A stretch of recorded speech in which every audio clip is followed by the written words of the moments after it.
শীত উধাও কবে থেকে পড়বে জাকিয়ে ঠান্ডা, যা জানালো আবহাওয়া দপ্তর। বঙ্গে শীত প্রবেশ করেও যেন করতে চাইছে না। এক কথায় শীতের আমেজ এখনো গায়ে লাগছে না দক্ষিণবঙ্গবাসী। দিনে উধাও শীতের আমেজ, তবে রাতের দিকে হালকা শীত অনুভূত হয়। ডিসেম্বরে এসেও দিনের বেলায় সূর্যের তাপে বেশ গরমই লাগছে। আবহাওয়া দপ্তরের পূর্বাভাস অনুযায়ী আগামী দুদিন রাজ্যের উত্তর থেকে দক্ষিণের কোথাও তাপমাত্রার তেমন হেরফের হবে না। এরপর থেকে রাতের তাপমাত্রা 2 থেকে 3 ডিগ্রি সেলসিয়াস কমতে পারে। তারপরে রাজ্যে জাকিয়ে ঠান্ডা পড়ার সম্ভাবনা রয়েছে বলে পূর্বাভাস আবহাওয়া দপ্তরের। আজ সোমবার রাজ্যের সব জেলা কুয়াশাচ্ছন্ন থাকবে। দক্ষিণবঙ্গে আগামী কয়েকদিন কুয়াশার সম্ভাবনা বাড়তে পারে। সেই সঙ্গে সকালে ও রাতে হালকা শীতের অনুভূতি মিলবে। শীতপ্রেমীদের জন্য এমনটাই সুখবর রয়েছে আবহাওয়া দপ্তরের তরফে। কলকাতার সর্বোচ্চ এবং সর্বনিম্ন তাপমাত্রা যথাক্রমে 28 ডিগ্রি থেকে 17 ডিগ্রি সেলসিয়াসের আশেপাশে ঘোরাফেরা করবে। বৃহস্পতিবারের আগে কলকাতায় আবহাওয়ার তেমন কোনো পরিবর্তন হবে না। আপাতত বৃষ্টির কোনো সম্ভাবনা নেই। কলকাতা সহ দক্ষিণবঙ্গে শুষ্ক আবহাওয়ায় শীতের আমেজ থাকবে বলে জানিয়েছে আবহাওয়া দপ্তর।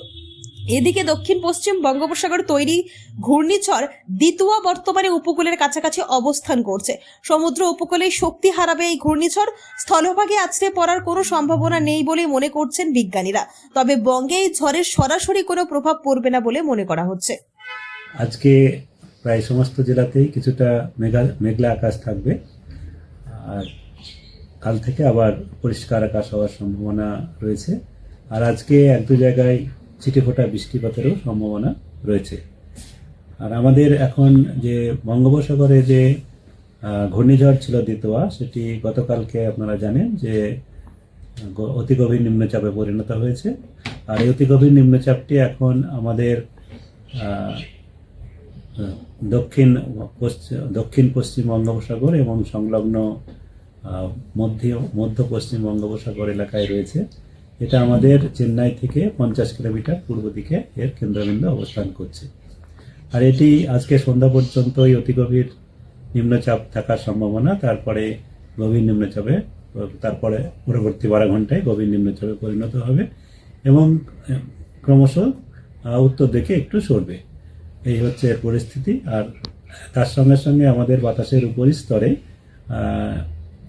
উপরিস্তরে কিছুটা নিম্ন রয়েছে, আমাদের ট্রাফ লাইন রয়েছে। তার জন্যে আমাদের এই যে মেঘাচ্ছন্ন আকাশ, এটা ওর প্রভাবই হচ্ছে। ওখান থেকে কিছুটা ওর প্রভাবে কিছুটা মেঘলা আকাশ আমাদের রাজ্যে কিছুটা জায়গায় দেখা যাচ্ছে। আর আগামীকাল পর্যন্ত তাপমাত্রা, যেটা এখন আমাদের রাতের তাপমাত্রা বা সর্বনিম্ন তাপমাত্রা যেটা আছে, সেটা একই রকম থাকবে। তেমন কোনো পরিবর্তন বা তারতম্য কালকে পর্যন্ত হওয়ার সম্ভাবনা নেই। তবে আগামীকালের পরে ধীরে ধীরে তাপমাত্রা কমবে এবং কোথাও কোথাও 2 থেকে 4 ডিগ্রি পর্যন্ত আমাদের রাতের তাপমাত্রা বা ন্যূনতম তাপমাত্রা কমার সম্ভাবনা রয়েছে। আর আগামীকালের পর থেকে আমাদের সমস্ত রাজ্যেই শুষ্ক আবহাওয়াই থাকবে।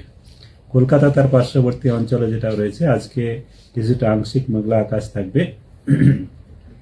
সর্বোচ্চ তাপমাত্রা আজকে দিনে 27 ডিগ্রি সেলসিয়াসের কাছাকাছি, কাল সর্বনিম্ন তাপমাত্রা 18-র কাছাকাছি, যেটা স্বাভাবিকের কাছাকাছি। তারপরে কমে গিয়ে আমাদের কালকে খুব বেশি কমবে না, কালকেও 17 থেকে 18-র মাঝামাঝি থাকবে। তারপরে কমে 15 ডিগ্রি পর্যন্ত যেতে পারে তারপরে 2-3 দিনের মধ্যে। আর সকালের দিকে কিছুটা শিশির পড়তে পারে। এই হচ্ছে এখন আমাদের পূর্বাভাস। উত্তরবঙ্গ